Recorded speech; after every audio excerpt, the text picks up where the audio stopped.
Sometimes the greatest courage is found not in the swift draw of a gun, but in the choice to trust a stranger when darkness threatens to consume all hope and light forever in our hearts.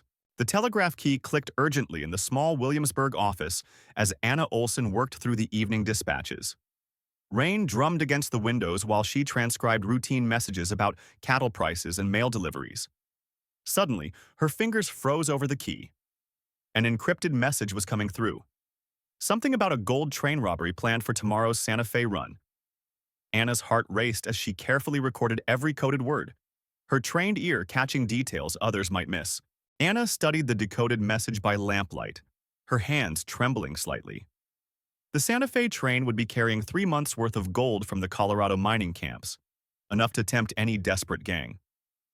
She knew she had to warn someone, but who could she trust? Marshal Jacob Stone came to mind immediately. He was the only lawman in town with an unblemished reputation, known for his fairness and integrity. Anna gathered her shawl and prepared to visit his office. "Marshal Stone, I need to speak with you urgently," Anna said as she knocked on his office door. The tall, weathered lawman looked up from his paperwork, his steel-gray eyes studying her worried face. "What's troubling you, Miss Olson?" he asked, gesturing to the chair across from his desk. Anna took a deep breath and pulled out her carefully transcribed notes.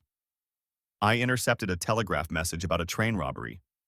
Tomorrow's gold shipment to Santa Fe is in danger." Marshal Stone listened intently as Anna explained the details, his expression growing more serious with each word. "You did right coming to me," he said, his voice steady and reassuring. "This is exactly the kind of information we need to protect honest folks' livelihoods." He stood and walked to the window, gazing out at the quiet street. "I'll need to study these codes more carefully. Can you leave these notes with me?" Anna nodded, feeling relieved that the burden was no longer hers alone to bear. Anna returned to Marshal Stone's office the next morning, expecting to discuss plans to stop the robbery. Instead, she found the marshal's face cold as winter stone. "You shouldn't have come back, Miss Olson," he said quietly, his hand moving slowly toward his gun belt. "Sometimes curiosity can be dangerous for a young woman." Anna's blood ran cold as she realized something was terribly wrong. The man she'd trusted was looking at her like a predator sizing up prey. "You see, Anna," Stone continued, his voice unnaturally calm, "that message you intercepted wasn't meant for outsiders. You've learned something that could ruin very important plans." He drew his Colt revolver with practiced ease, the metal gleaming in the morning light. "I can't let you walk out of here knowing what you know." Anna's heart pounded as the horrible truth dawned on her. The marshal himself was behind the train robbery. She had walked straight into the wolf's den. The office door creaked open, and 2 rough-looking men entered. "Everything ready for tomorrow, Marshal?" one asked, then noticed Anna. "Who's the lady?" Stone's jaw tightened. "She's a problem that needs solving." Anna's mind raced desperately. She spotted the heavy brass telegraph apparatus on the desk beside her. "You won't get away with this," she said, trying to keep her voice steady. "People will ask questions." Stone smiled coldly. "Not if they think you simply disappeared." In one swift motion, Anna grabbed the telegraph device and hurled it at the nearest gunman. The heavy brass struck him in the chest, sending him stumbling backward. "Stop her!" Stone shouted, but Anna was already diving through the rear window. Glass shattered around her as she rolled into the alley behind the office. Gunshots echoed through the morning air as she ran toward the open prairie beyond town. The marshal's angry voice carried on the wind. "Find her! She can't have gone far." Anna stumbled through the prairie grass all night, her dress torn and her feet bleeding in her thin boots. The vast emptiness seemed to stretch endlessly under the star-filled sky. By dawn, she could barely walk, her throat parched and her strength fading. She had been heading toward Mesaquitos, the nearest settlement, but now she wasn't sure of her direction. The sound of approaching hoofbeats made her heart race with fear. Had Stone's men found her already? 6. Navajo warriors emerged from a morning mist, their horses moving silently across the prairie. Anna froze, uncertain whether to run or surrender. The leader, a young man with intelligent dark eyes and long black hair adorned with eagle feathers, raised his hand in a gesture of peace. "You are far from your people, white woman," he said in clear English. "What brings you to wander the sacred lands of the Diné?" Anna was surprised by his educated speech and gentle manner. "Please," Anna gasped, her voice hoarse from thirst. "I need help. Bad men. They want to hurt me." She struggled to remember the few Navajo words she'd learned from a trader months ago. Ayo, aniutso. Very dangerous. The young warrior's expression softened slightly. "I am called Black Eagle," he said, dismounting and offering her water from his leather pouch. "Why do your own people hunt you like a wounded deer?" Anna drank gratefully, then began to explain her desperate situation. Black Eagle listened carefully as Anna told her story about the corrupt marshal and the planned train robbery. His dark eyes grew troubled. "The white man's greed touches all our lives," he said quietly. "Your marshal and the Indian agent who cheats my people, they are branches of the same poison tree." He turned to his warriors and spoke in rapid Navajo. "We will help you reach safety," he told Anna. "But first, you must come with us. There are things you should see. Things that will help you understand the full truth." Black Eagle led Anna to the Navajo camp hidden in a canyon valley. What she saw there broke her heart. Children with hollow cheeks, elders wrapped in threadbare blankets, and families crowded into makeshift shelters. "The government promised food and medicine," Black Eagle explained bitterly. "But Agent Bennett sells what belongs to us and fills his own pockets instead." Anna watched a young mother try to comfort her crying baby, knowing there wasn't enough milk to feed the child properly. "This is worse than I imagined," Anna whispered, tears filling her eyes. An elderly man approached them, his weathered face marked by wisdom and sorrow. "This is Grey Wolf, our medicine man," Black Eagle said respectfully. The old shaman studied Anna with piercing eyes, then spoke in Navajo. "He says he has seen you in his visions," Black Eagle translated. "A white woman and a Navajo warrior, standing together against a great darkness that threatens both our peoples." That evening, Anna sat by the campfire as Grey Wolf shared his vision. "The spirits showed me corruption spreading like poison through the land," Black Eagle translated the shaman's words. "White officials and Indian agents working together to steal from everyone. Your people's gold, our people's food and medicine." Anna felt a chill that had nothing to do with the desert night. Marshal Stone isn't just planning one robbery, she realized. He's part of something much bigger. As the fire died down, Anna found herself walking with Black Eagle under the star-filled sky. "Why are you helping me?" she asked quietly. "Your people have every reason to distrust whites." Black Eagle paused, gazing at the distant mountains. "Because you chose to do what was right, even when it put you in danger. That takes courage." He turned to face her, his eyes reflecting the starlight. "And because sometimes the spirits bring people together for a greater purpose than either can achieve alone." Under cover of darkness, Anna and Black Eagle rode toward Williamsburg to gather evidence against the corrupt officials. "We need proof of their crimes," Anna whispered as they approached the town's outskirts. "Telegraph records, financial documents, anything that shows the connection between Stone and the others." Black Eagle nodded grimly. "My people have suffered long enough from their greed. But this is dangerous. If they catch us, they will show no mercy." Anna's heart pounded as they dismounted near the telegraph office, knowing their lives depended on success. Anna's hands trembled as she worked with the telegraph equipment, intercepting coded messages between the conspirators. "Listen to this," she whispered urgently to Black Eagle. "Governor Campbell is involved too. He's been authorizing fake supply contracts and splitting the profits with Stone and Bennett." Black Eagle watched the shadows outside while Anna transcribed the damning communications. "The corruption reaches the highest levels of your territorial government," he said quietly. "This explains why justice never comes to our people." Meanwhile, Black Eagle took enormous risks sneaking into Agent Bennett's office. His heart raced as he searched through filing cabinets, finding documents that revealed the full scope of the theft. Medical supplies meant for sick children, food intended for starving families, all diverted to line Bennett's pockets. "These records show everything," he told Anna when they reunited. "Bennett has been stealing from my people for years, selling our supplies to towns across the territory." Anna felt sick, knowing how much suffering this greed had caused. As they worked together through the night, Anna found herself increasingly drawn to Black Eagle's quiet strength and unwavering dedication to justice. "You're risking everything to help me," she said softly.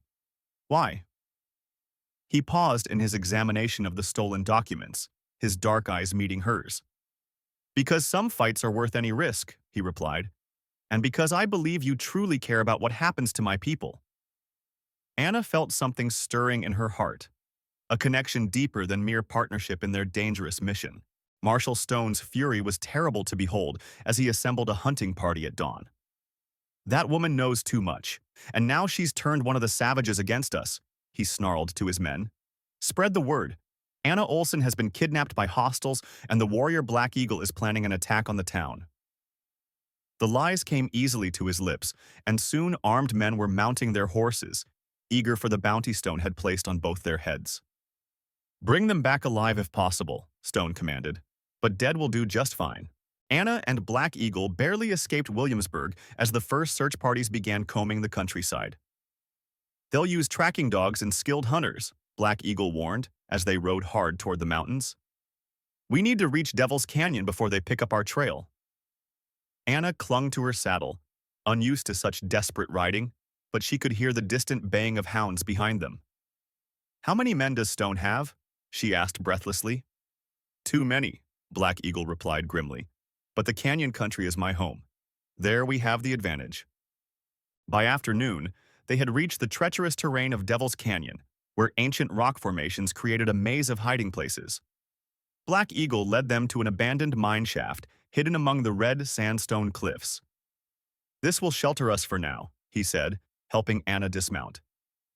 She was exhausted and frightened, but she marveled at his knowledge of the land. How do you know about this place? She asked. My grandfather brought me here as a boy, he replied.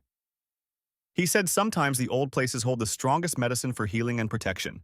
As night fell, they could see the flickering torches of their pursuers in the distance.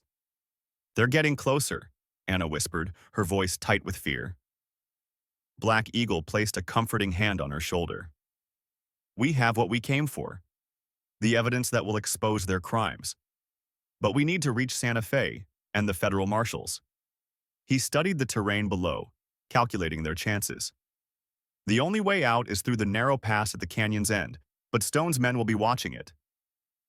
Anna felt the weight of their desperate situation, knowing that failure meant death for them both. During their treacherous night passage through the canyon, disaster struck. Anna's foot slipped on loose rock, and she tumbled down a steep slope, crying out in pain as her ankle twisted beneath her. Black Eagle scrambled down to reach her, his heart pounding with fear. Can you walk? He asked gently, examining her injury in the moonlight. Anna tried to stand but gasped and fell back. I don't think so, she whispered, tears of pain and frustration in her eyes. You have to go on without me. Get the evidence to Santa Fe. Don't let their crimes go unpunished because of me. Black Eagle's jaw tightened with determination. I will not abandon you, he said firmly. My grandfather taught me that a warrior's greatest strength comes not from his weapons, but from his loyalty to those he protects. Anna looked at him with amazement. But the mission, everything we've worked for, will be lost if you stay. He began gathering materials to splint her ankle. Some things are more important than missions, he replied quietly. I would rather die here beside you than live knowing I left you to face Stone's men alone. His words sent warmth through her heart despite the cold mountain air. As Black Eagle carefully tended to her injury, Anna felt overwhelmed by the depth of his sacrifice. Why? She whispered. Why would you risk everything for me? He paused in his work, his dark eyes meeting hers in the starlight. Because somewhere between that first morning when you trusted me with your life and tonight when you're willing to sacrifice yourself for justice, I realize that I love you, he said simply. Not just as a partner in this fight, but as the woman who changed my understanding of what courage truly means. Anna's breath caught at his confession. Under the vast canopy of desert stars, Anna reached out to touch Black Eagle's face gently. I love you too, she whispered. I didn't understand what was happening to my heart until I thought I might lose you. They held each other close, finding strength in their shared feelings despite the danger surrounding them. When this is over, Anna said softly, what will happen to us? Our peoples? Our different worlds? Black Eagle kissed her forehead tenderly. We'll build a bridge between those worlds, he promised. Together, we're stronger than any force that would keep us apart. The sound of approaching riders echoed through the canyon, reminding them that their greatest test was yet to come. Marshal Stone's cruel laughter echoed through the canyon as dawn broke. Well, well, he called out from his position at the canyon's only exit. The little telegraph girl and her savage friend think they can hide from justice.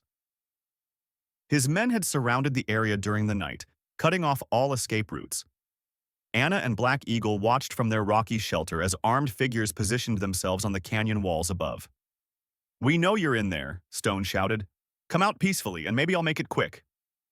Black Eagle's hand moved to his rifle, his face grim with determination. Despite her injured ankle, Anna refused to give up.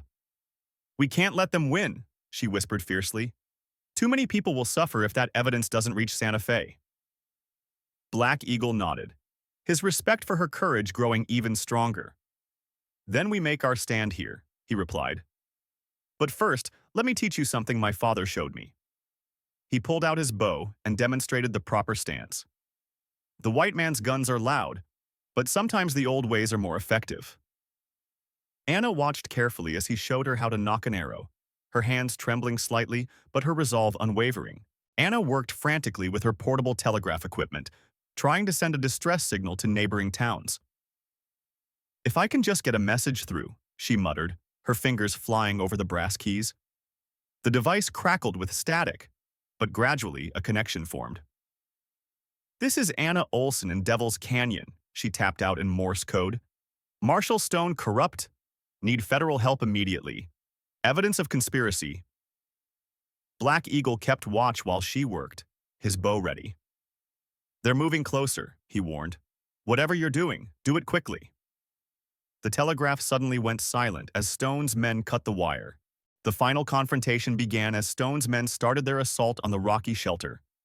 Bullets ricocheted off the canyon walls as Anna and Black Eagle fought back desperately. Anna, stay down, Black Eagle shouted as he drew his bow, sending arrows with deadly precision at their attackers.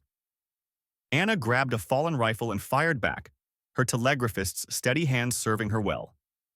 I got the message out, she called to him. Help should be coming. Stone's voice roared above the gunfire. Kill them both. No witnesses. The battle raged on as the sun climbed higher, each side determined to prevail in this deadly game of survival. The fierce gunfight raged throughout the morning as Black Eagle and Anna held their desperate position. Suddenly, Black Eagle cried out in pain as a bullet tore through his shoulder, spinning him around. Blood soaked his shirt as he struggled to maintain his grip on his rifle. Black Eagle! Anna screamed, crawling to his side despite the hail of bullets around them. Another shot caught him in the chest, and he collapsed against the rocks. I'm all right, he gasped, though his face was pale with pain and loss of blood. Keep fighting. Don't let them win. Anna pressed her hands against his wounds, tears streaming down her face. With Black Eagle severely wounded, Anna knew their situation was hopeless unless help arrived soon. She spotted her telegraph equipment among the scattered rocks and made a desperate decision. Ignoring the bullets whining overhead, she crawled to the device and began sending an emergency signal on every frequency she knew. Mayday. Devil's Canyon. Federal marshals needed. She tapped frantically. Marshal Stone saw what she was doing and raised his rifle, taking careful aim at her exposed position. That little witch won't call for help again, he snarled, his finger tightening on the trigger. Black Eagle saw Stone taking aim at Anna and summoned his remaining strength. Despite his serious wounds, he lunged forward and tackled the corrupt marshal just as the gun fired. The two men rolled dangerously close to the canyon's edge, fighting desperately for control of the weapon. You destroyed everything, Stone raged, trying to force the gun toward Black Eagle's head. My plans, my future, all because of one meddling woman. Black Eagle's strength was fading from blood loss, but his determination burned brighter than ever. Your greed destroyed you, he gasped, managing to knock the gun from Stone's grip. In the final moments of their struggle, Black Eagle gathered his last reserves of strength and threw himself at Marshal Stone, sending both men tumbling toward the canyon's edge. At the last second, Black Eagle caught hold of a rocky outcrop while Stone plummeted down the cliff face, landing hard on a ledge 30 feet below with both legs twisted at unnatural angles. "Help me!" Stone screamed from his broken position. "I can't move!" Black Eagle pulled himself back up, his breathing labored and his wounds bleeding freely. Anna rushed to his side as the sound of approaching horses echoed through the canyon. Federal marshals responding to her telegraph calls had finally arrived. Federal Marshal William Hayes and his men arrived at Devil's Canyon just as Anna was desperately trying to stop Black Eagle's bleeding. "Miss Olson, we received your telegraph," Hayes called out as he dismounted. "Are you both all right?" Anna looked up with tears of relief streaming down her face. "He's badly hurt," she said, pressing torn fabric against Black Eagle's chest wound. "But we have evidence of a massive corruption conspiracy." Hayes examined the wounded warrior with respect. "Let's get him proper medical attention first, then we'll hear your story." His men carefully lifted the injured man while others rappelled down to arrest the broken Marshal Stone.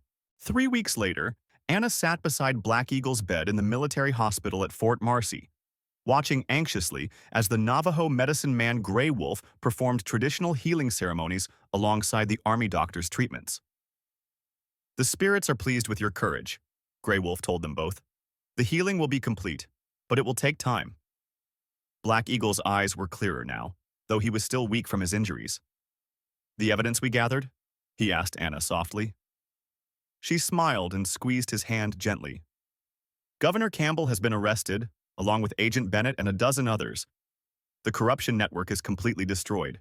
As Black Eagle recovered, Anna received an unexpected visitor, a representative from the Bureau of Indian Affairs in Washington. "Miss Olson, your work has impressed many important people," the official explained. "We're establishing a new position for a liaison between the federal government and tribal nations. Your understanding of both telegraph communications and Native American concerns makes you uniquely qualified." Anna felt honored but looked uncertainly at Black Eagle. "I would need to work closely with tribal leaders," she said carefully. "Would that be acceptable?" The official nodded enthusiastically. "We insist upon it. Real communication requires trust from both sides." On a crisp autumn morning, as Black Eagle took his first steps outside the hospital, he surprised Anna by taking her hands in his. "Anna Olson," he said formally, then switched to his native language before translating. "In the language of my people, I ask, will you be my wife and help me build bridges between our worlds?" Anna's heart soared as she looked into his dark eyes, now bright with health and hope. "Yes," she whispered, then louder. "Yes, with all my heart." Grey Wolf, who had been watching from nearby, smiled broadly. "The spirits knew," he said with satisfaction. "Two hearts, one purpose, one future. This is how healing truly begins,